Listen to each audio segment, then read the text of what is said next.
Students, अगर आप मुझे सुन पा रहे हैं तो काइंडली हैंड रेज कर दें, या अगर रिप्लाई कर सकते हैं तो चैट बॉक्स में रिप्लाई कर दें। जी बच्चों, अगर आप मुझे सुन पा रहे हैं तो काइंडली थोड़ा सा ओके गुड फाइन। ओके बच्चों, तो लेट्स स्टार्ट आवर सेशन। जनाब पहला हम ऑडिट को आपके साथ मैंने लास्ट लेक्चर में बेसिक नोट्स शेयर कर दिए हैं। बच्चों, आप इस चीज को समझ लें कि अगर आप इन नोट्स को अच्छे तरीके से तैयार कर लेते हैं तो आपके अराउंड कोई 30 मार्क्स सिक्योर हो जाए। ठीक हो गया बच्चों। तो हमने लास्ट दो लेक्चर्स में ऑडिट की डेफिनेशन को अंडरस्टैंड करने की कोशिश की थी जनाब बेला। ठीक है, ऑडिट की डेफिनेशन को अंडरस्टैंड करने की कोशिश की थी। आप मुझे जल्दी से बता दें ताकि मुझे याद हो जाए कि तो आपको कुछ बातें याद हैं। Ultimate responsibility of the auditor is, आप जल्दी से मुझे क्वेश्चन आंसर चैट बॉक्स में बता दें। Ultimate responsibility of the auditor is,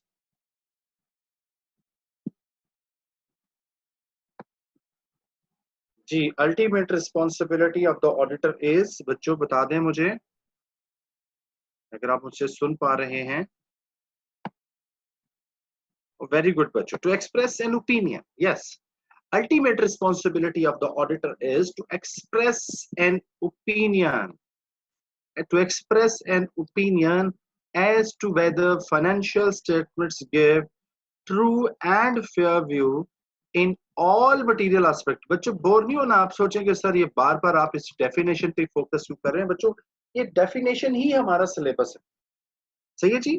तो ultimate responsibility of the auditor is to express an opinion, जी, express an opinion about financial statements. और उसके लिए जो वर्ड यूज करेंगे हम, वो वर्ड क्या यूज करेंगे जनाबेला, नहीं जी, ultimate responsibility of the auditor is to express an opinion, ठीक है, regarding financial statements, whether that financial statements give true and fair view in all material aspects in accordance with identified financial reporting frameworks। ठीक हो गया बच्चों। तो मैंने आपके जहन में एक थोड़ा सा ऑडिट का एक प्रोसेस बताया था कि ऑडिट की सबसे लास्ट स्टेज बच्चों क्या है जनाब बेला, टू एक्सप्रेस एन ओपिनियन। और जो ओपिनियन ऑडिटर बेसिकली इशू करता है वो एक रिपोर्ट की फॉर्म में इशू करता है जनाब बेला। ठीक है, ये मैंने आपके सामने जो स्क्रीन पे पेज शेयर किया हुआ है, इसमें उसने मैंने आपको जनाब बेला बाकायदा पूरा इसकी डेफिनेशन और इसमें होने वाली यूज टर्मिनोलॉजीज के बारे में डिस्कस किया। ठीक है, ओपिनियन फॉर्म करने के लिए ऑडिटर को चाहिए बच्चों एविडेंस, और एविडेंस ऑब्टेन करना है तो उसने क्या करना है, he is required to apply necessary audit procedures. और जनाब अला याद करें, हमने ये जो पॉइंट नंबर 2 के अंदर ऑडिट प्रोसीजर्स बताए गए हैं, इसको हमने डिस्कस किया था बच्चों। ठीक है, ऑडिटर के पास ये प्रोसीजर्स हैं जिसके जरिए बच्चों वो जाके फाइनेंशियल इंफॉर्मेशन को, लेजर्स को, इनवाइसेस को, वाउचर्स को, इन सारी इंफॉर्मेशन को क्या करता है जनाबेला, वेरीफाई करता है। और उस इंफॉर्मेशन के नतीजे में जो एविडेंस ऑब्टेन करता है बच्चों, ठीक है, उसकी बेसिस पे ओपिनियन फॉर्म करता है। देन बच्चों, उसके बाद हमने वन बाय वन इस डेफिनेशन के कुछ मैंने कंपोनेंट्स को हाईलाइट किया हुआ है बच्चों के। ऑडिट नाम है इंडिपेंडेंट एग्जामिनेशन, ऑडिट नाम है इंडिपेंडेंट एग्जामिनेशन का। मैंने लास्ट लेक्चर में आपको प्लीज बच्चों ये पिक्चर बड़ी क्लियर होनी चाहिए कि ऑडिट क्या चीज है जनाब।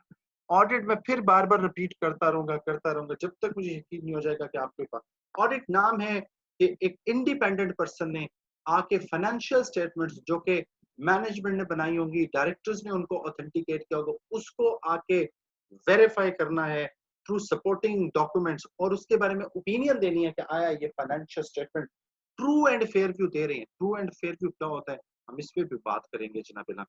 ठीक है, मीनवाइल अगर मैं मैनेजमेंट से डिस्कस कर लूंगा, कुछ 8-10 लेक्चर ऐसे हैं जो मेरे बेसिक नोट्स के ऊपर हैं, वो वीडियो लेक्चर्स हैं, वो भी अगर कहेंगे तो मैं इंशाल्लाह वो भी आपके साथ शेयर कर लूंगा जो मैं सीए के स्टूडेंट्स को पढ़ा रहा हूँ। ओके जी, तो ऑडिटर मस्ट बी इंडिपेंडेंट। आज की हमारी डिस्कशन इस पॉइंट के ऊपर है कि ऑडिटर मस्ट बी इंडिपेंडेंट जनाब। तो इंडिपेंडेंट क्या होता है बच्चों, इंडिपेंडेंट क्या होता है मैं उस पर बात करता हूँ जनाब। Auditor must be independent. Independence means independence from management or has no interest in the entity। ठीक है बच्चों, इंडिपेंडेंट का मतलब है कि जो पर्सन ऑडिट करने आ रहा है उसका कंपनी में कोई इंटरेस्ट नहीं होना चाहिए। अगर उसका कंपनी में इंटरेस्ट नहीं होगा तो फिर उसकी ओपिनियन जो है वो बायस्ड हो सकती है, उसकी ओपिनियन कॉम्प्रोमाइज्ड हो सकती है इसमें। ठीक है, तो ऑडिटर मस्ट बी इंडिपेंडेंट बच्चों। ठीक है, ओके। और इंडिपेंडेंस के लिए हमारे पास दो तरह से गाइडलाइंस मिलती हैं। एक तो हमें इंडिपेंडेंस की गाइडलाइन मिलती है लॉ से। जैसे आप लोगों ने कंपनी लॉ पढ़ा होगा तो उसमें ऑडिटर की डिस्क्वालिफिकेशन बताई हुई है बच्चों। तो वो डिस्क्वालिफिकेशन आपको आज समझ आएंगी। वो असल में डिस्क्वालिफिकेशन इंडिपेंडेंस को इंश्योर करने के लिए कि अगर आप डायरेक्टर हैं तो उस कंपनी का ऑडिट नहीं कर सकते, कैसे इंडिपेंडेंट ओपिनियन देंगे? अगर स्पाउस डायरेक्टर है उसके भी नहीं बन सकते, अगर आप किसी कंपनी के शेयर्स ओन करते हैं तो उसके भी नहीं बन सकते, अनलेस वो आप डिस्पोज ऑफ कर दें। और जहां पर लॉ की गाइडलाइन नहीं होती ना बच्चों, वहां पर आपने एथिकली देखना। फॉर एग्जाम्पल, अगर आप ऑडिट करने गए और वहां पर जो टॉप मैनेजमेंट के अंदर आपके पेरेंट्स में से कोई है, आपके बहन भाइयों में से कोई है, अब इस तरह की बात कंपनीज एक्ट में तो कहीं नहीं लिखी हुई, तो वहां पर आपने एथिकली देखना कि क्या मैं इंडिपेंडेंटली ऑडिट कर सकता हूं या नहीं कर सकता बच्चों। ठीक हो गया जी। जी बच्चों, यहाँ तक बात समझ आ रही है तो काइंडली मुझे बताएं जनाब पहला। जी नोट्स मैंने ना बच्चों ग्रुप पे शेयर कर दिए थे, जो एक ग्रुप बनाया था मैनेजमेंट की तरफ से, मैंने उस पे शेयर कर दिए थे जनाब पहला। ठीक है जी। ठीक हो गया बच्चों। अब स्पाउस अगर हस्बैंड है तो वाइफ को कहते हैं, वाइफ है तो हस्बैंड को कहते हैं। मेरा ख्याल है कि आप लोगों ने लॉ तो पढ़ा हुआ होगा ना स्टेज पे आने से पहले, तो उसमें कंपनीज एक्ट में ऑडिटर वाला चैप्टर है ना लॉ में बच्चों। जी बच्चों रिप्लाई करेंगे।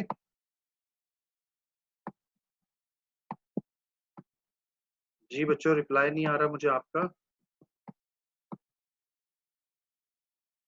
अब मुझे नहीं पता जी आपके पास नोट्स क्यों नहीं पहुंचे, मैं इंश्योर कर लेता हूँ कि जी ठीक है जनाब बेला। ओके, तो मैं साथ के साथ आपके क्वेश्चन आंसर को देखता रहूंगा जनाब बेला कि ऑडिटर मस्ट बी इंडिपेंडेंट बच्चों। ये जो हम ऑडिट पढ़ रहे हैं दैट इज एक्सटर्नल ऑडिट, मैंने आपको पूरा इसका फ्लो बताया था जनाब बेला। ठीक है जी। और उसके बाद हम कहते हैं जनाब ऑडिटर को एक्चुअल इंडिपेंडेंस भी मेंटेन करनी है और परसीव्ड इंडिपेंडेंस भी मेंटेन करनी है बच्चों। एक्चुअल इंडिपेंडेंस के आगे मैंने ब्रैकेट में क्या लिखा हुआ है जनाब बेला? Independence of mind. और एक लिखी हुई है परसीव्ड इंडिपेंडेंस, वो क्या होते हैं बच्चों? Independence in appearance. सही है बच्चों। एक्चुअल इंडिपेंडेंस और इंडिपेंडेंस परसीव्ड इंडिपेंडेंस में क्या फर्क है, क्या पढ़ रहे हैं हम? Auditor must be independent. अगर वो इंडिपेंडेंट नहीं होगा तो उसकी ओपिनियन की क्रेडिबिलिटी नहीं होगी। और इंडिपेंडेंस को कैसे जज करते हैं हम? लीगल गाइडलाइंस होती हैं और कुछ आपको एथिकली देखना है जनाब। जहाँ लॉ साइलेंट है वहां आप एथिकल ग्राउंड्स पे फैसला करें। एक होती है बच्चों एक्चुअल इंडिपेंडेंस और एक होती है perceive. Perceive came from perception. Perceive कहां से आया? परसेप्शन से जनाब। एक्चुअल इंडिपेंडेंस क्या है कि आप काम करते वक्त अपनी इंडिपेंडेंस को मेंटेन करें। सही है जी। और परसीव पता है क्या होता है बच्चों? मैं आपको समझाऊंगा, अभी एग्जांपल दूंगा। परसीव है परसेप्शन। परसीव कहां से आया? परसेप्शन से आया जनाब अल्लाह। कि आप कोई इस तरह का काम ना करें जनाब अल्लाह, ठीक है, जिसको देख के लोग कहें कि आप इंडिपेंडेंट नहीं है जनाब अल्लाह। मैं एग्जांपल देता हूँ। क्लास में बच्चे होते हैं जनाब अल्लाह, बहुत सारे बच्चे होते हैं, शायद मैंने लास्ट लेक्चर में भी दी थी। ठीक है, वो इतने पढ़ने वाले नहीं होते, घर जाके बहुत पढ़ते हैं। तो अपेयरेंस में वो अच्छे स्टूडेंट नहीं है लेकिन इनफैक्ट वो अच्छे हैं। तो ऑडिटर ने अपेयरेंस भी, उसके एक्शन से भी इंडिपेंडेंस साबित होनी चाहिए। That is called perception. और उसको काम में भी इंडिपेंडेंस को इंश्योर करना है बच्चों। ठीक हो गया बच्चों। तो अब मैं अपनी इस डिस्कशन को आगे बढ़ाता हूँ जनाब। ओके जी, okay okay okay okay okay okay okay. जी बच्चों ठीक हो गया। ले जनाब मैं अपने डिस्कशन को आगे बढ़ाता हूँ इंडिपेंडेंस के हवाले से जनाब। ले जनाब, ले जी। हमने पढ़ा था ऑडिटर मस्ट बी इंडिपेंडेंट बच्चों। अब मैं आपके साथ बात करने लगा हूँ ऑडिटर को सिर्फ इंडिपेंडेंट नहीं होना चाहिए, बल्कि अब लफ्ज बोलने लगा हूँ फंडामेंटल प्रिंसिपल, बुनियादी असूल, एथिकल प्रिंसिपल्स। इसको कोड ऑफ एथिक्स भी कहते हैं। एग्जाम में कई दफा ये चीज आ चुकी है जनाब। तो ऑडिटर को कोड ऑफ एथिक्स फॉलो करने हैं, ऑडिटर को फंडामेंटल प्रिंसिपल्स फॉलो करने हैं। ठीक है, ये ऐसे कोड ऑफ एथिक्स हैं बच्चों, एक डॉक्टर को भी, इंजीनियर को, सबको फॉलो करने होते हैं। और अगर हम एक ऑडिटर की बात करें, एक कॉस्ट एंड मैनेजमेंट की अकाउंट बात करें, चार्टर्ड अकाउंटेंट की, सबको फॉलो करने हैं बच्चों। तो हम बात यहाँ पर हम पढ़ेंगे ऑडिटर को ये कोड ऑफ एथिक्स फॉलो करने हैं, जिसमें नंबर 1 क्या था बच्चों? फर्स्ट वन है objectivity. First one is objectivity. ठीक है, auditor should not be biased, have no conflict of interest, or undue influence of other. जी, उसे मैनेजमेंट के प्रेशर में नहीं आना बच्चों। ठीक है, वो बायस्ड नहीं होगा। ठीक है, बायस्ड उसी वक्त होगा ना बच्चों, जब वो इंडिपेंडेंट नहीं होगा। सही है, उसके कोई फैमिली रिलेशनशिप होगा, उसका कोई बिजनेस इंटरेस्ट होगा जनाब। ठीक है, तो पहला फंडामेंटल प्रिंसिपल क्या है? Auditor should be objective. Auditor should be objective. Second fundamental principle क्या है बच्चों? Integrity. Auditor should be honest. Auditor should be honest and straightforward in all professional and business relationship. ठीक है बच्चों, तो ऑडिटर को ऑब्जेक्टिव होना चाहिए, ऑडिटर को इंटेग्रिटी मेंटेन करनी चाहिए। Third one is professional behaviour. Professional behaviour, ठीक है, वो उसके एक्शन, उसका एटीट्यूड, उसका काम करने का तरीकाकार, वो प्रोफेशनल होना चाहिए। हम कहते हैं प्रोफेशनल क्या होता है? Compliance with laws and regulation, avoid action that discredit. आपके एक्शंस, मैंने क्या पहले भी बोला, action speaks louder than voice. ठीक है, तो आपने बिहेव भी लाइक अ प्रोफेशनल करना चाहिए। जैसे डॉक्टर से मिलते हैं तो लोग कहते हैं yes he looks like a doctor. ठीक है, क्योंकि उसका प्रोफेशनल स्टाइल इस तरह का होता है। बच्चों, आपने काम इस तरह से करना है कि लोग कहें कि यस ये एक इंडिपेंडेंट पर्सन है, ये क्वालिटी वर्क कर रहा है। आप एविडेंस तरीके से करें, कोई इंफॉर्मेशन चाहिए कम्युनिकेट प्रॉपर तरीके से करें, ईमेल करें। ठीक है, इनफॉर्मल कम्युनिकेशन ना करें, that is called professional behaviour. Okay बच्चों, उसके बाद है प्रोफेशनल। ये पूरे पूरे बच्चों चैप्टर्स हैं, ये जो मैं फंडामेंटल प्रिंसिपल और अब थ्रेड्स पढ़ाऊंगा जना पहला। Professional competence and due care. चौथा फंडामेंटल प्रिंसिपल क्या है बच्चों? Professional competence and due care. ठीक है, यानी चौथा प्रिंसिपल कह रहा है कि अगर ऑडिटर के पास कॉम्पिटेंस है, वो रेलिवेंट एक्सपीरियंस है, रेलिवेंट क्वालिफिकेशन है। ठीक है, एक्सपीरियंस में भी सुन लें, स्पेशलाइजेशन होती है। बहुत सारी ऑडिट फर्म्स ऐसी होती हैं जो टेक्सटाइल सेक्टर का ऑडिट नहीं कर रही होती, बैंकिंग का कर रही होती है। हालांकि वो लीगली कर सकते हैं, लेकिन वो कहते हैं पिछले 20 साल से तो हम बैंकिंग सेक्टर के स्पेशलाइजेशन है, तो हम ज्यादा कॉम्पिटेंसी वहां फील करते हैं। और इसी के अंदर क्या लिखा हुआ है? Due care. इसी के अंदर क्या लिखा हुआ है बच्चों? Due care. ड्यू केयर कहते हैं तवज्जो से। ठीक है, अब जिस तरह से आप अगर एग्जाम में भी जा रहे होते हैं तो आपके टीचर्स, आपके पेरेंट्स क्या कहते हैं? बेटा ध्यान से आपने पेपर अटेम्प्ट करना है, that is called due care. तो ऑडिटर को भी कहा जा रहा है कि जब आप ऑडिट परफॉर्म करें, जब आप प्रोसीजर्स अप्लाई करें, जब आप एविडेंस ऑब्टेन करें, तो you have to apply due care. Due care का मतलब क्या? अगर वो आपको फोटो कॉपीज प्रोवाइड करें, तो बच्चों ड्यू केयर क्या कहती है? क्या कहते हैं जनाब? अगर वो आपको फोटो कॉपीज प्रोवाइड करें तो ड्यू केयर क्या कहती है? आप क्या डिमांड करें? जी बच्चों,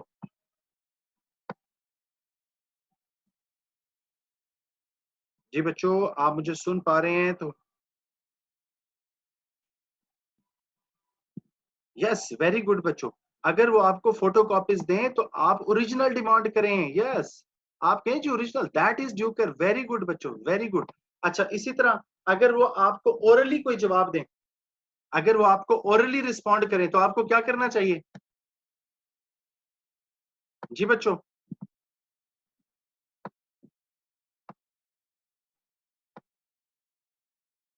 यस, आप उसे रिटर्न फॉर्म में डिमांड करें। एक्सीलेंट, एक्सीलेंट बच्चों। ठीक है जनाब बेला, तो आप दैट इज प्रोफेशनल। बेसिकली इसको प्रोफेशनल स्केप्टिसिज्म भी बोलते हैं बच्चों, इसको प्रोफेशनल स्केप्टिसिज्म भी बोलते हैं, आगे जाके पढ़ेंगे। तो लास्ट फंडामेंटल प्रिंसिपल है कॉन्फिडेंशियलिटी। कॉन्फिडेंशियलिटी का क्या मतलब समझ आता है बच्चों ऑडिट के कॉन्टेक्स्ट में? कॉन्फिडेंशियलिटी का क्या मतलब समझ आता है? कॉन्फिडेंशियलिटी का क्या मतलब समझ आता है जी?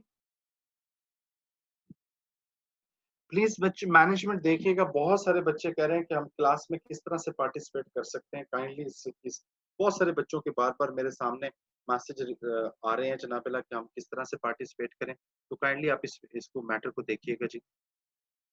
Yes, do not disclose any information to third party for your own interest or for the interest of a third party।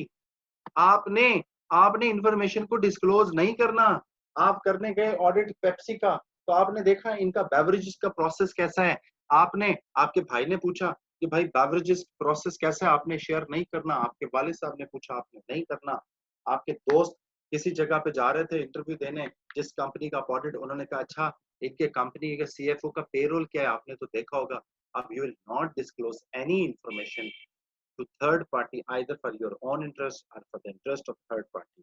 Okay बच्चों, तो ये थी जनाब 5 फंडामेंटल प्रिंसिपल। इसके हवाले से अगर आपका कोई क्वेश्चन है तो प्लीज पूछें बच्चों, वरना मैं अपने डिस्कशन को आगे कंटिन्यू करता हूँ।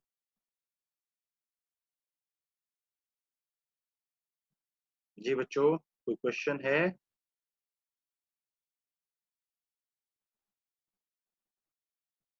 मैं जी दोबारा देख लूंगा कि आपके पास ये नोट्स क्यों नहीं है जनाब। जी बच्चों, कोई क्वेश्चन है? फंडामेंटल प्रिंसिपल समझ आ गए आपको? चलें, आप आपके पास नहीं भी है तो आप स्क्रीन पे देख लें और उसके बाद में आपको जनाबिला मैं डिस्कस करके जनाबिला कर लूंगा जनाबिला।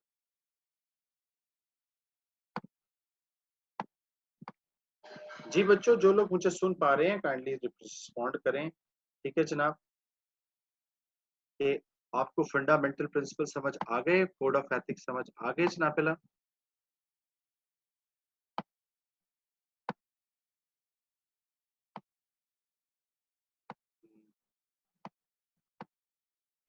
ओके जी, वही मैसेज मेरे सामने जनाबिला बार बार आ रहे हैं जनाबिला।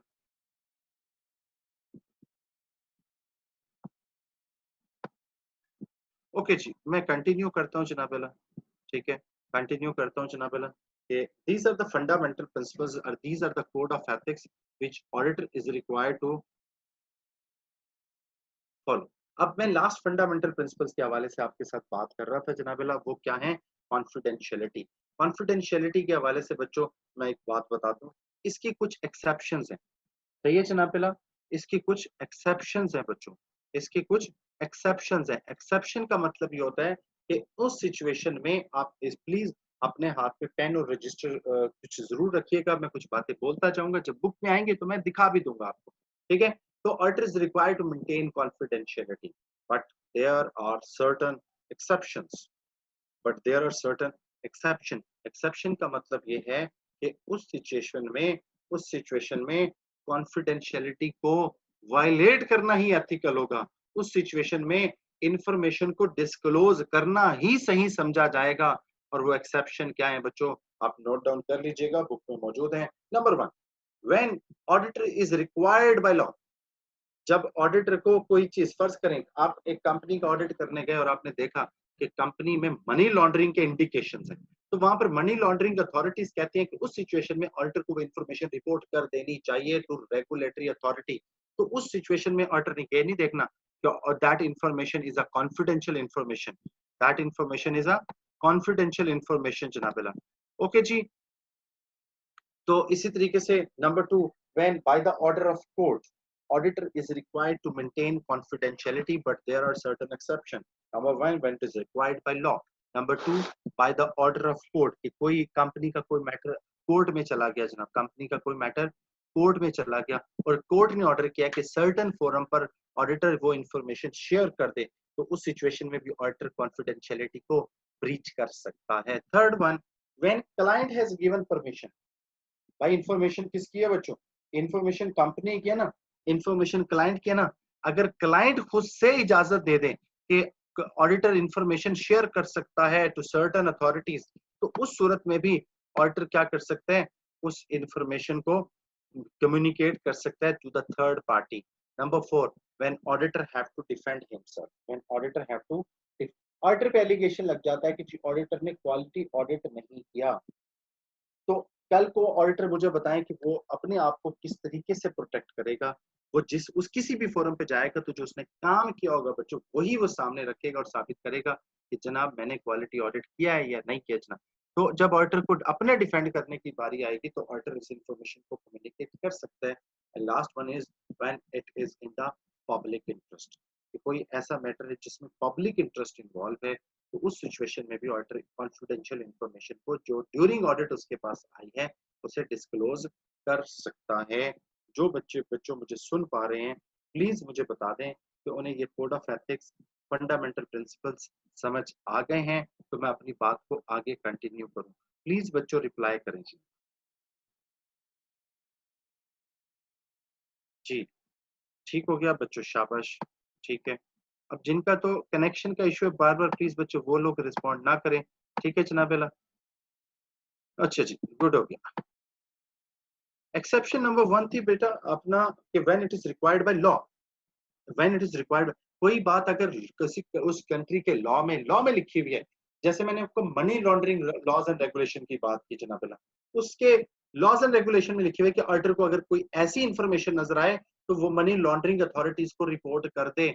उस सिचुएशन में किसी कोर्ट ऑर्डर की भी जरूरत नहीं है, किसी चीज की भी जरूरत नहीं है बच्चों।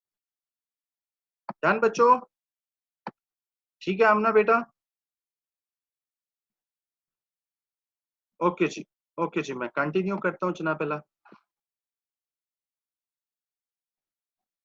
ओके जी, लास्ट एक्सेप्शन थी बच्चों when it is in the public interest. अगर आप लिख रहे हैं ना तो भले आप जल्दी जल्दी लिख लिया करें जनाबेला, ठीक है, आपको बाद में ये बुक के अंदर चीजें मिल भी जाएंगी जी। ठीक हो गया बच्चों। अब मैंने, अगर आप गौर करें तो मैंने कॉन्फिडेंशियलिटी के अंदर लिखा हुआ है कि कुछ एक्सेप्शंस ऐसी हैं ऑब्लिगेटरी और कुछ क्या वॉलेंट्री। कुछ ऑब्लिगेटरी मीन लाजमी करनी है, जैसे कोर्ट ऑर्डर के नतीजे में रिक्वायर्ड बाय लॉ है, और वॉलंटरी होती है कि आपकी मर्जी है, जैसे when auditor have to defend himself, अपने आप को डिफेंड करना चाहता है तो बताए। पब्लिक इंटरेस्ट और when client has given permission, ये वॉलंटरी सिचुएशन है, इसमें वो कर भी सकता है और नहीं भी कर सकता, लेकिन कोर्ट ऑर्डर और रिक्वायर्ड बाय लॉ में उसे उस इंफॉर्मेशन को डिस्क्लोज करना होता है। ओके बच्चों, हम अपने डिस्कशन को आगे कंटिन्यू करते हैं जी। अगर आप मुझे आप सुन पा रहे हैं और स्क्रीन आपके साथ शेयर हो रही है तो मुझे बता दें कौन सी हेडिंग अपेयर हो रही है जी इस वक्त आपके सामने, कौन सी हेडिंग अपेयर हो रही है, ताकि मैं अपनी बात को कंटिन्यू करूं। मैंने लास्ट एक्सेप्शन भी रिपीट कर दी जनाब, मुझे बता दें कि अब कौन सी हेडिंग अपेयर हो रही है जी। जी बच्चों, प्लीज बच्चों रिप्लाई कर दिया करें ताकि मैं अपनी बात को कंटिन्यू कर सकूं जी।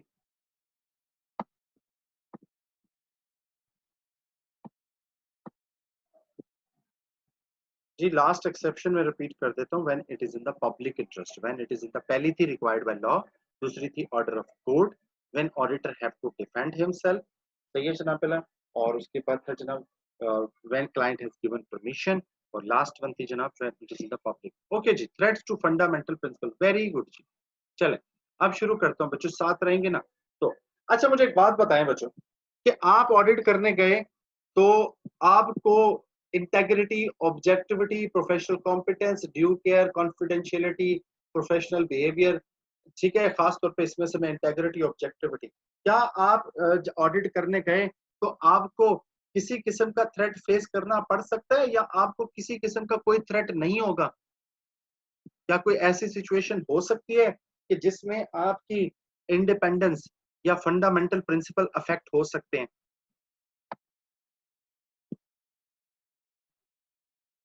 जी बच्चों, क्या कोई ऐसी सिचुएशन हो सकती है जनाब अला? बच्चों अगर अगर मजीद क्वेश्चन है तो मैं आज मैनेजमेंट से कहूंगा कि ग्रुप बना दें और उसके अंदर आप अपना क्वेश्चन लिख देंगे ना, ऑडियो मैसेज सेंड कर देंगे, तो फिर मैं आपके साथ क्या करूंगा जनाब अला, उसको रिप्लाई कर दिया करूंगा। बहुत सारे मैसेजेस आ रहे होते हैं तो एक टाइम पे उस तरह से व्यू भी नहीं हो रहे होते जनाब अला। जी बच्चों, ओके जी, मैं अब शुरू करने लगा हूँ threats to independence. Threats to independence, देखें, थ्रेट्स टू फंडामेंटल प्रिंसिपल, जब अब ये आपको समझाया जा रहा है कि जब ऑडिट करने जाएंगे तो आपको इस तरह की सिचुएशंस फेस करनी पड़ सकती हैं, इस तरह की सिचुएशन फेस करनी पड़ सकती हैं। इन सिचुएशंस को मैंने नाम दिया है बच्चों थ्रेट्स। आपको इस तरह के सर्कमस्टांसेस फेस करने पड़ सकते हैं, आपको इस तरह की हालात फेस करने पड़ सकते हैं जिनको मैंने नाम दिया बच्चों थ्रेट्स टू फंडामेंटल प्रिंसिपल्स। ठीक है, कि आप ऑडिट करने गए और आपके सामने कोई ऐसी सिचुएशन अराइज हो गई ऑडिट के एक्सेप्ट करने से पहले, ठीक है, ऑडिट के एक्सेप्ट करने से पहले या ड्यूरिंग ऑडिट कोई ऐसी सिचुएशन अराइज हो गई जिसमें आपके इंडिपेंडेंस या फंडामेंटल प्रिंसिपल्स अफेक्ट हो सकते हैं, उनको मैं नाम दे रहा हूं बच्चों थ्रेट्स टू फंडामेंटल प्रिंसिपल्स। और मैं इन सर्कमस्टांसेस को, थ्रेट्स को 5 कैटेगरी में डिवाइड कर रहा हूं। ठीक है जनाब, ये वो सिचुएशंस हैं जो ऑडिटर की इंडिपेंडेंस को, फंडामेंटल प्रिंसिपल्स को अफेक्ट कर सकती हैं। लेकिन आपने, रिकमेंडेशन आपको क्या है कि आपने अपनी इंडिपेंडेंस को मेंटेन रखना है, आपने फंडामेंटल प्रिंसिपल्स को फॉलो करना है। ओके जी, तो मैं स्टार्ट करता हूं जनाब। सबसे पहला जो हमारे पास थ्रेट है that is self interest threat. सबसे पहला जो सरकमस्टांस है जिसमें ऑडिटर की इंडिपेंडेंस अफेक्ट हो सकती है, ये थ्रेट्स क्यों बताए जा रहे हैं बच्चों, ताकि ऑडिटर प्रॉपर एक्शन ले और अपनी इंडिपेंडेंस और फंडामेंटल प्रिंसिपल्स को फॉलो करते हुए ऑडिट करे। अगर ये थ्रेट खत्म नहीं हो सकते तो इन थ्रेट्स को मिनिमाइज करें या इन थ्रेट्स को खत्म करें, अदरवाइज आप ऑडिट छोड़ दें। तो सबसे पहला बच्चों मैं थ्रेट आपके साथ डिस्कस करने जा रहा हूँ, that is self interest threat. बच्चों आप मेरे साथ हैं तो सिर्फ सबसे पहले मैं कौन सा थ्रेट आपके साथ डिस्कस करने जा रहा हूँ, जल्दी से चैट बॉक्स में लिखते हैं बच्चों।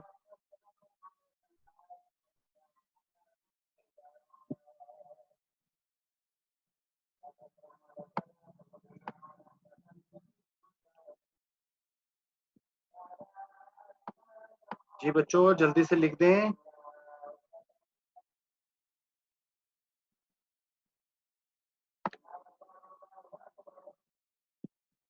जी बच्चों शाबाश। सेल्फ इंटरेस्ट थ्रेट, शाबाश जी। सेल्फ इंटरेस्ट थ्रेट जनाब पहला।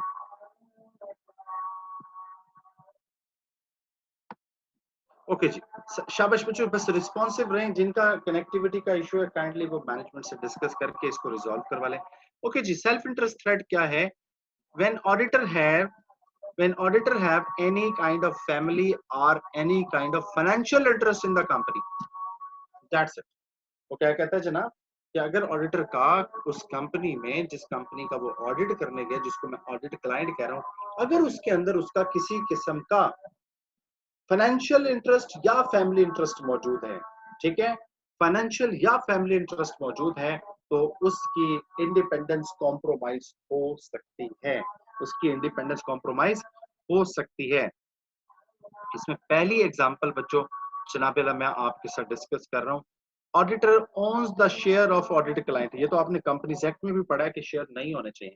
मुझे सिर्फ ये बताएं कि अगर ऑडिटर के पास शेयर होंगे तो उसको सेल्फ इंटरेस्ट कैसे होगा? जी बच्चों रिप्लाई करें प्लीज। अगर ऑडिटर के पास शेयर होंगे तो उसको सेल्फ इंटरेस्ट कैसे होगा? और फिर डेफिनेशन आपके सामने लिखी हुई है जनाब, रिप्लाई करें बच्चों।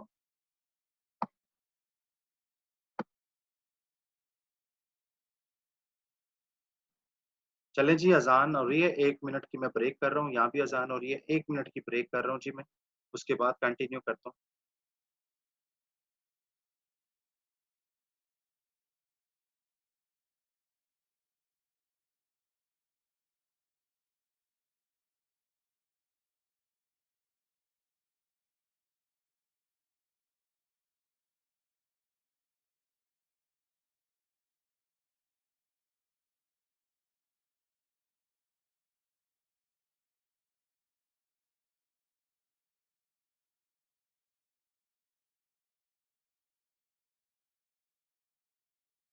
जी बच्चों मैं कंटिन्यू करता हूँ, मेरी तरफ अजान खत्म हो गई है जनाब।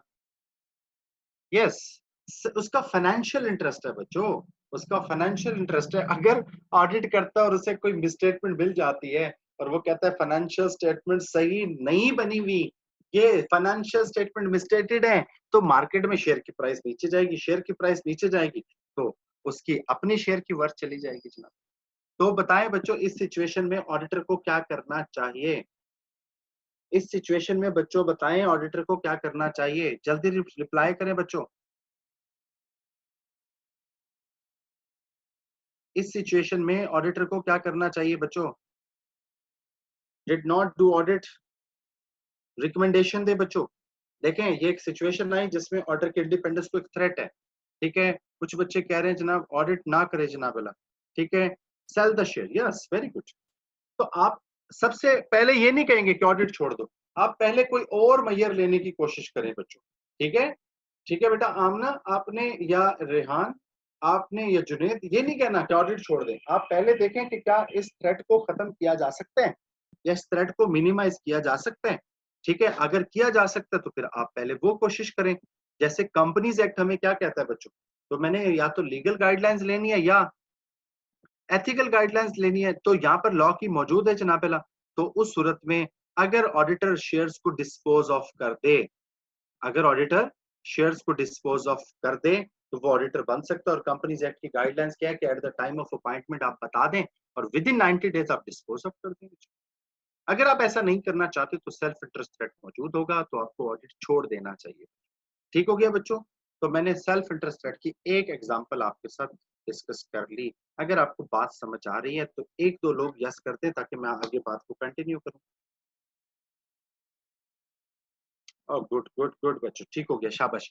तो हमने पढ़ा क्या है कि फंडामेंटल प्रिंसिपल्स ऑडिटर को फॉलो करने चाहिए जब ऑडिट कर रहे हो, लेकिन इन फंडामेंटल प्रिंसिपल्स को कुछ थ्रेट होते हैं बच्चों, जिसमें सबसे पहला थ्रेट मैंने बोला सेल्फ इंटरेस्ट थ्रेट।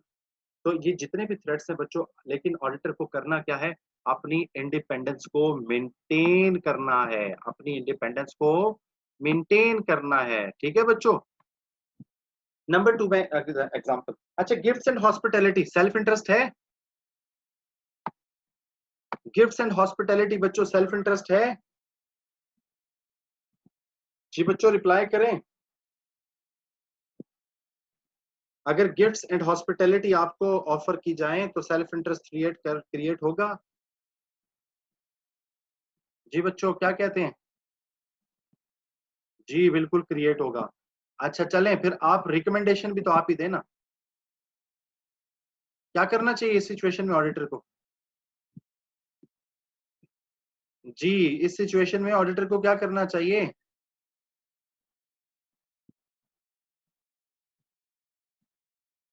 जी, आप होंडा के ऑडिट पे गए हैं, न्यू मॉडल उन्होंने आपको गाड़ी ऑफर कर दी है कि ऑडिटर साहब ये लें, ब्रांड न्यू मॉडल है, सबसे पहले हम आपको दे रहे हैं। ठीक है, गिफ्ट्स एंड हॉस्पिटैलिटी, इंडिपेंडेंस को थ्रेट होगा। जी, क्या करें, गिफ्ट को रिफ्यूज कर दें? मुश्किल काम है। ठीक है, तो आपने जनाब गिफ्ट एंड हॉस्पिटैलिटीज को एक्सेप्ट नहीं करना बच्चों। ठीक है, और क्यों? ये आपको इससे फाइनेंशियल बेनिफिट हो रहा है। आपको वो कहते हैं जनाब जाएं दुबई का एक हफ्ते का रिटर्न टिकट के साथ आपको जनाब होटल में बुकिंग करा दी है, आप अपनी फैमिली के साथ चले जाएं, तो आपने गिफ्ट्स एंड हॉस्पिटैलिटीज को एक्सेप्ट नहीं करना। इसकी वजह से मैनेजमेंट कल को आपको थ्रेट कर सकती है, उसके मैनेजमेंट आपसे कह सकती है कि आल दो स्टेटमेंट्स मौजूद हैं, आप क्या करें, आपके financial statements give true and fair. Okay जी। तो ये थ्रेट उम्मीद करता हूँ ये दो एग्जांपल भी समझ आई होंगी, सेल्फ इंटरेस्ट भी समझ आए। नेक्स्ट है बच्चों we have self review threat.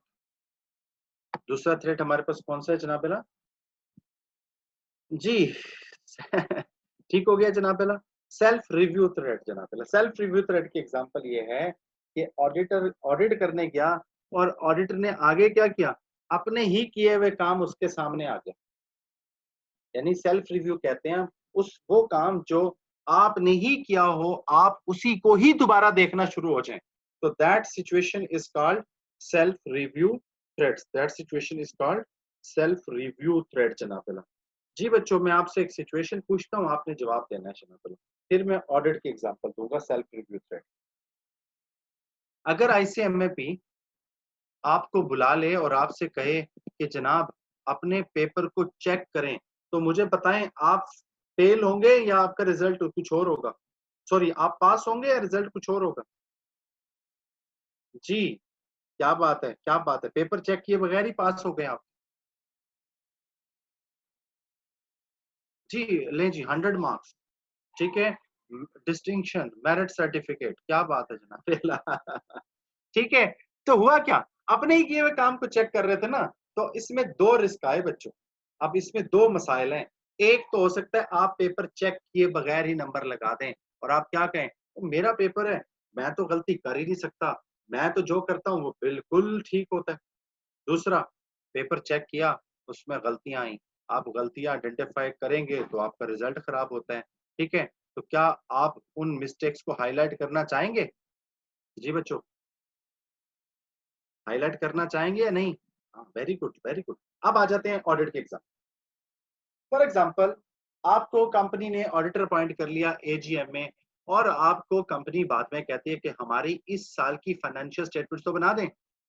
आपने फाइनेंशियल स्टेटमेंट्स बना दी, आपने फाइनेंशियल स्टेटमेंट्स बना दी, और मुझे बताएं ईयर एंड पे ऑडिट कौन करेगा?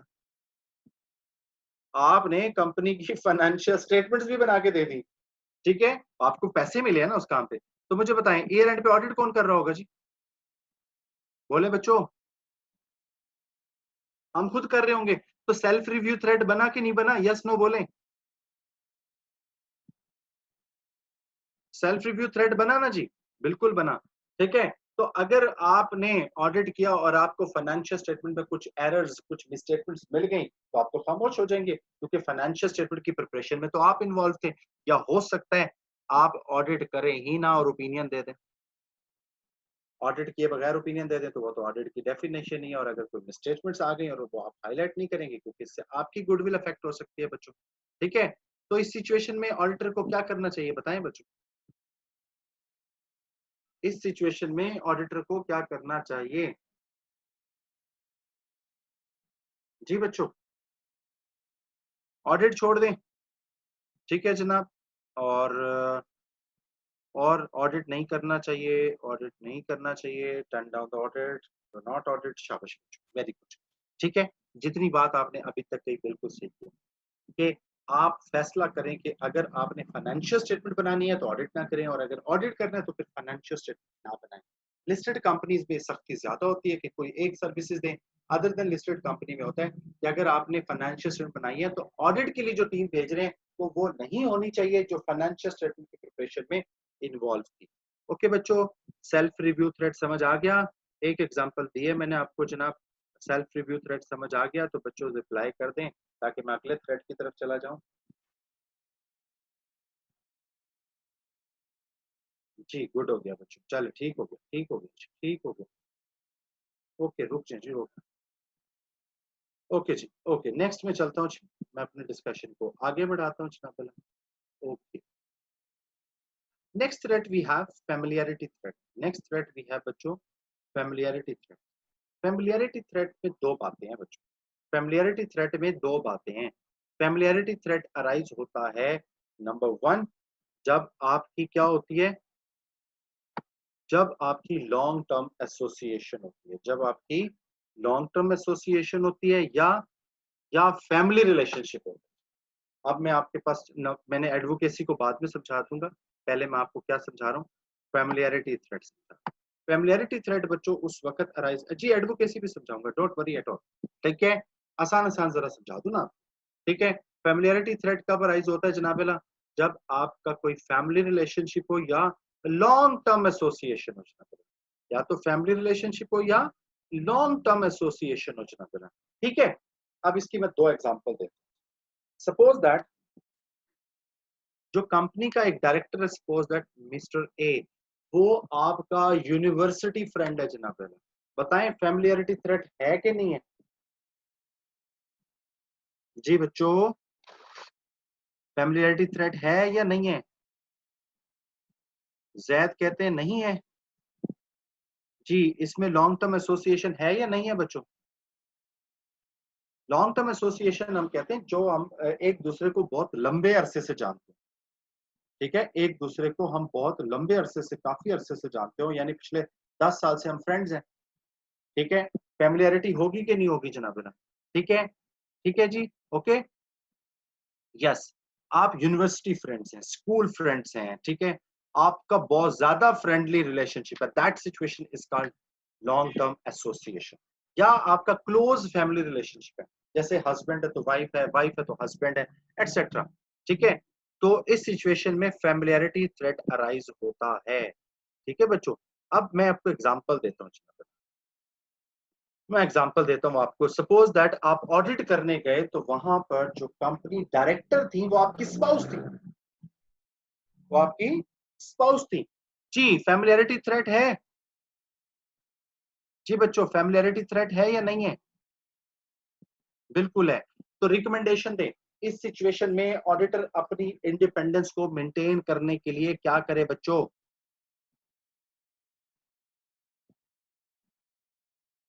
ऑडिट ना करे जना पहला। बड़ी सख्त आप डिसीजन लेते हैं बच्चों, फौरन कहते हैं ऑडिट छोड़, तो कुछ और भी तो सोचा करें ना। ऑडिट छोड़ने ये तो सबसे यस यस ये मैं आपको बताने वाला था सुलेमान, ये बच्चे एग्जाम में लिखाते हैं लेकिन इसके नंबर नहीं मिलेंगे। ठीक है, कि आप स्पाउस से सेपरेशन इख्तियार कर लें, आप स्पाउस को डिवोर्स दे दें बच्चों, that is not a recommendation. ठीक है, मजाक साइड पे तो हो जाएगी लेकिन इसके नंबर नहीं मिलेंगे आपको। मैं इसकी रिकमेंडेशन आपको बता, इसमें जरा थोड़ी रियायत है कि अगर आपके स्पाउस वहां पर ऑडिट है और आपकी एक ऑडिट फर्म है, उसमें 3 4 5 पार्टनर हैं, तो आप ना जाएं उस ऑडिट पर, आप अपनी जगह किसी और पार्टनर को उस ऑडिट पे भेज दें। अगर आप ऐसा नहीं कर सकते तो फिर ऑडिट छोड़ दें। ठीक है, तो आप रोटेट कर दें, अल्टरनेट पार्टनर को भेज दें। अगर ये मुमकिन नहीं है और आपको लगता है थ्रेट फिर भी कम नहीं होगा जनाबेला, तो फिर आप उस ऑडिट को छोड़ सकते हैं। ओके बच्चों, जी ओके बच्चों, रिप्लाई कर दें प्लीज। इसी तरह अगर आपके कुछ, चलें एक और बड़ी जबरदस्त एग्जांपल देता हूं आपको, आपने मुझे जवाब देना है जनाब। ठीक है जनाब बेला, चलें जी, मैं अपनी बात को आगे कंटिन्यू, फैमिलियरिटी थ्रेट की एक और एग्जांपल देता हूं आपको। जी, पिछले कोई 5 या 6 साल से हम एक कंपनी का ऑडिट कर रहे हैं, कंपनी XYZ। पिछले 5 6 साल से वो हमारा ऑडिट क्लाइंट है, और मिस्टर ए जो कि पार्टनर है ऑडिट फर्म में, मिस्टर ए जिसकी ऑडिट फर्म में पार्टनर है, पिछले 5 6 साल से वही ऑडिट करने जा रहा है। बताएं फैमिलियरिटी थ्रेट है या नहीं है बच्चों, जल्दी से रिप्लाई करें। फैमिलियरिटी थ्रेट है। क्यों बच्चों, क्यों फैमिलियरिटी थ्रेट है? फैमिलियरिटी थ्रेट क्यों है बच्चों? फैमिली रिलेशनशिप या long term association?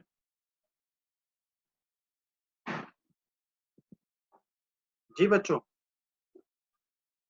Yes long term association, very good बच्चों। यस डेफिनेटली, पहले साल हो सकता है बहुत अच्छा ऑडिट किया हो, दूसरे साल मैनेजमेंट से कोई दोस्ती हो गई हो, तीसरे साल ज्यादा, चौथे साल ज्यादा, एंड सो ऑन। तो क्या रिकमेंडेशन देंगे?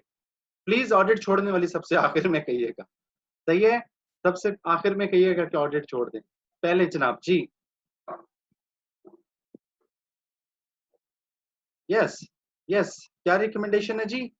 रोटेट कर दें, वेरी गुड, आप बात समझना शुरू हो गए, आप शाबाश।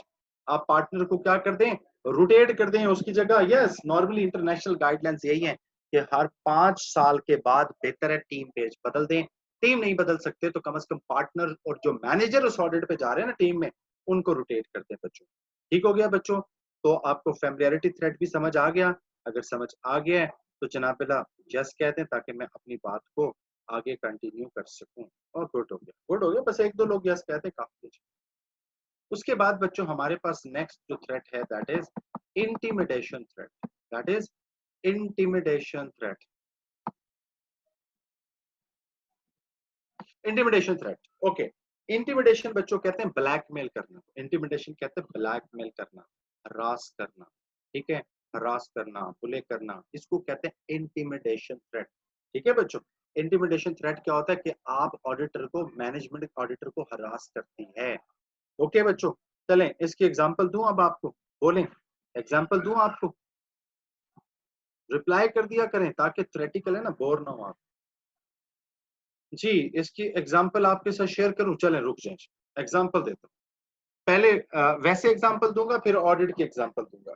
ओके बच्चों, अगर मुझे एक बात बताएं, सिर्फ ऐसे आपको एग्जांपल दे रहा हूं, ठीक है, ठीक है, लाइटर साइड पे एग्जांपल दे रहा हूं। सपोज दैट आप स्टूडेंट से मैंने 10 लाख रुपया उधार लिया हुआ, ठीक है, आप स्टूडेंट से मैंने 10 लाख रुपया उधार लिया हुआ और मैं बैठा हुआ हूं, और कोई आपसे आके पूछता है बताएं कंवर आबिद अली साहब कैसा पढ़ाते हैं। मैं सिनेरियो दोबारा बता रहा हूँ, मैंने आपसे 10 लाख रुपया लिया हुआ है, मैंने आपको 10 लाख देना है, ठीक है, उधार लिया हुआ आपसे, और कोई मेरे सामने आके ये पूछता है कि बताएं सर कैसा पढ़ाते हैं, क्या जवाब होगा आपका बच्चों, क्या जवाब होगा?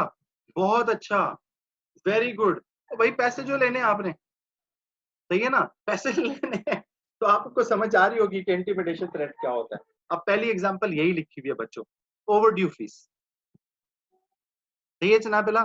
यस, हमने ऐसा टीचर ही नहीं देखा जनाब। बिल्कुल सही कह रहे हैं जनाब, बहुत अच्छा पढ़ाते, पैसे जो लेने। ठीक है, यस। तो आपको पहली एग्जांपल देखें, उसमें लिखा हुआ है ओवरड्यू फीस। आपको पता है बच्चों, ऑडिटर को भले अपॉइंट शेयर होल्डर्स करते हैं, लेकिन बहुत ताकतवर होते हैं डायरेक्टर्स।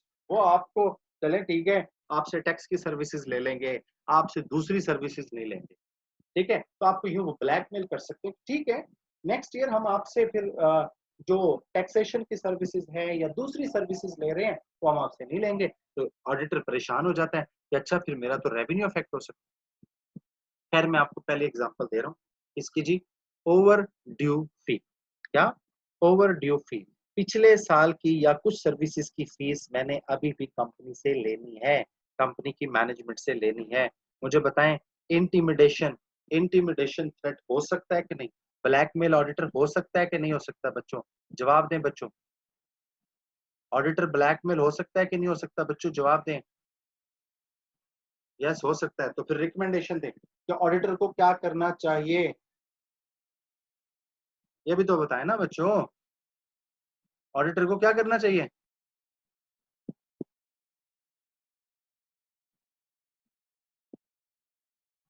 जी ऑडिटर क्या करे बच्चों?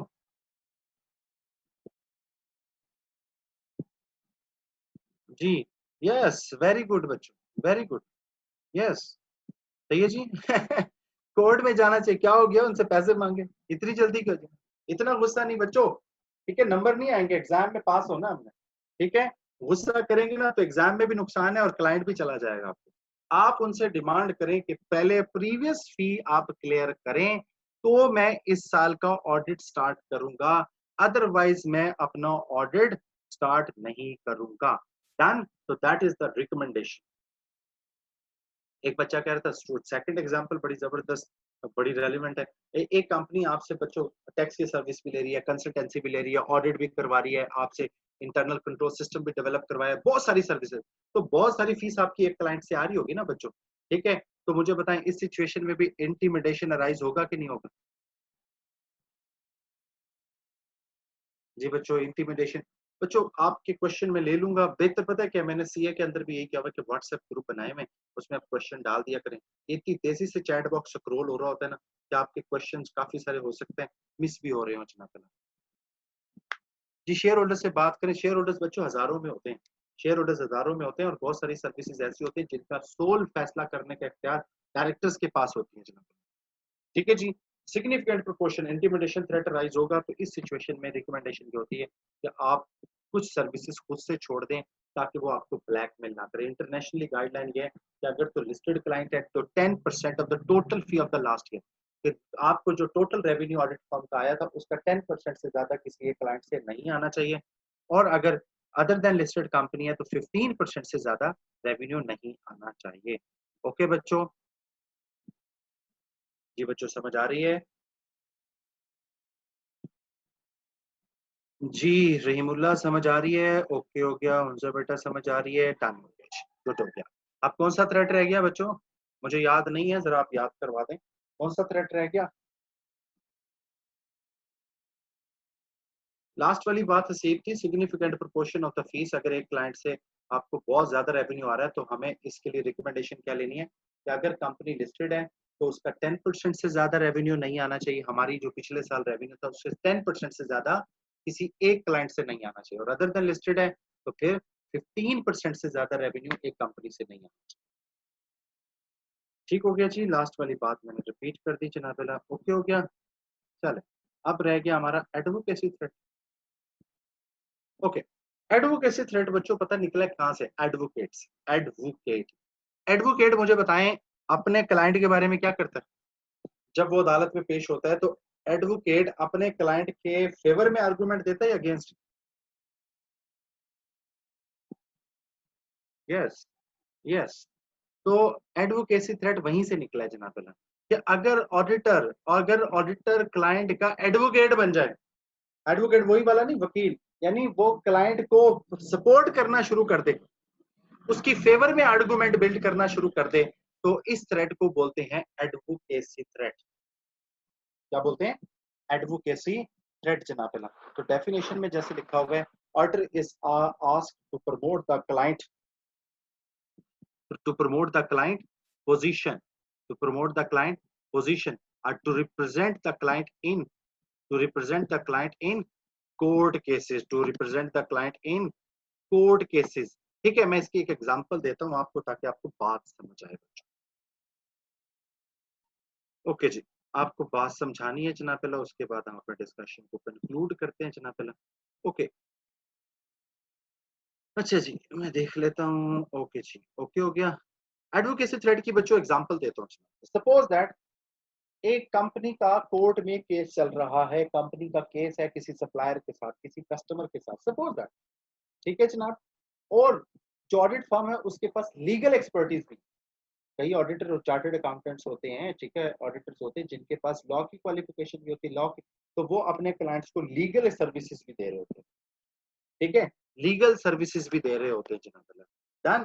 तो फर्ज करें ड्यूरिंग द ईयर अदालत में कोई केस था सप्लायर के साथ, कस्टमर के साथ जनाबेला, ठीक है, और आपको जनाबेला क्या, आपको कंपनी ने, क्लाइंट ने रिक्वेस्ट की कि इस केस को अदालत में जाकर आप डिफेंड करें।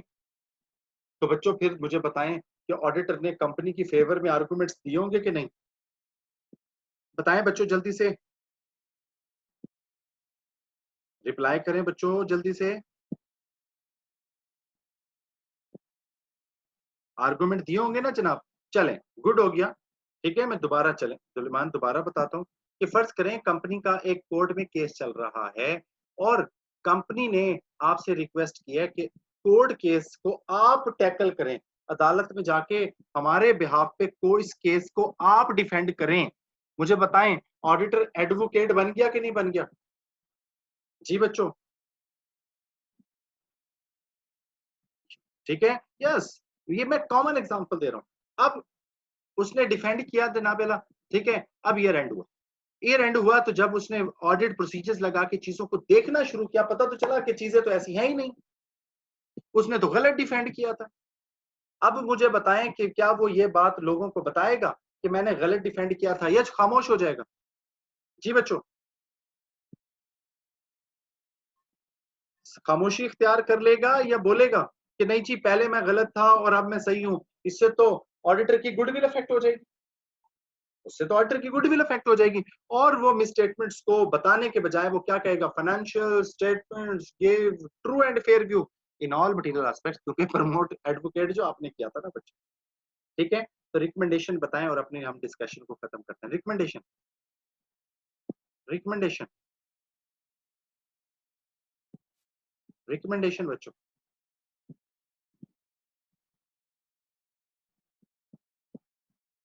Recommendation, do not advocacy appoint, yes, इसकी इस यस, यस, आप इस तरह की एंगेजमेंट एक्सेप्ट ही ना करें। आपके भाई मैं ऑडिट कर लूंगा, आप कोर्ट में किसी और से डिफेंड करवा लें, ठीक है। आप इस तरह की सर्विसेज एक्सेप्ट ना करें क्योंकि एडवोकेसी थ्रेट अराइज होगा, इसको आप कम नहीं कर सकते बच्चों। बुक के अंदर दर्जनों और एग्जांपल लिखे हुए हैं हर थ्रेड की जनाबेला। आई ट्राइड माय बेस्ट की जनाबेला आपको मैं ये fundamental principles, auditor must be independent जनाबेला, auditor is required to follow fundamental principles और there are certain threats to fundamental principle। और ये threats बच्चों कितनी कैटेगरीज हैं? threats की बच्चों कितनी कैटेगरीज हैं? जल्दी से बोल दें, हमारे लास्ट 1-2 मिनट चल, 5 कैटेगरीज हैं और इसमें दर्जनों एग्जाम्पल हो सकती हैं। और एक और बात कर दूं कि एक सिचुएशन ऐसी हो सकती है कि जिसमें 2 थ्रेट हो, मसलन ओवर ड्यू फीस है ना, तो सेल्फ इंटरेस्ट भी है, इंटिमिडेशन भी है। सिग्निफिकेंट प्रोपोर्शन ऑफ फीस है, सेल्फ इंटरेस्ट भी है और जनाबेला आपका इंटिमिडेशन है। क्लोज फैमिली रिलेशनशिप है, सेल्फ इंटरेस्ट भी है, फैमिलियरिटी भी है जनाब। तो एक सिचुएशन में एक से ज्यादा थ्रेट भी हो सकते हैं। ओके हो गया बच्चों? तो आज हमने डिस्कशन अपनी क्या पढ़ी, ऑडिटर को इंडिपेंडेंस होना चाहिए, लीगली और एथिकली उसको देखना चाहिए, इंडिपेंडेंस ऑफ माइंड होना चाहिए, परसीव्ड इंडिपेंडेंस होनी चाहिए जनाबेला, और फंडामेंटल प्रिंसिपल्स पढ़े, उससे रिलेटेड हमने थ्रेड्स पढ़े, उसके एग्जांपल्स और डेफिनेशन पढ़ी और उससे रिलेटेड कुछ कुछ रिकमेंडेशन पढ़ी। ओके जनाबेला, दैट्स इट। बात समझ आ गई है तो इजाजत है बच्चों, जल्दी से रिप्लाई करें जनाब कि अगर बात यहाँ तक समझ आ गई, तो कल इंशाल्लाह ताला अपने डिस्कशन को आगे बढ़ाएंगे। अगर बात समझ आ गई है तो ओके करें और मैं फिर क्लास को कंक्लूड। ठीक है जी। ओके। बाकी जिनका ज्वाइन करने का मसला है वो सारे ये चैट जो है मैनेजमेंट देख रही होगी बच्चों, आप उनके साथ जनाब मैं भी कह दूंगा कि आपको जनाब नोट्स शेयर कर दें। जो ग्रुप बनाया था मैंने तो उस पर डाल दिए थे बच्चों। मीनवाइल अगर इससे हट के जो क्वेश्चन हो तो उस पर मेरा नंबर भी मौजूद है। ठीक है, आप मुझे ऑडियो मैसेज व्हाट्सएप ग्रुप पे करके पूछ सकते हैं। मैं इंशाल्लाह ताला आपको टाइम टू टाइम उसका जवाब देता रहूंगा। ओके बच्चों, thank you very much. And Ramzan में हमारी पहली क्लास थी तो रमजान मुबारक भी थी। स्टे ब्लेस्ड, अपने लिए दुआ और सब लोगों के लिए दुआ कीजिएगा जी। थैंक यू वेरी मच एंड अल्लाह हाफ़िज़।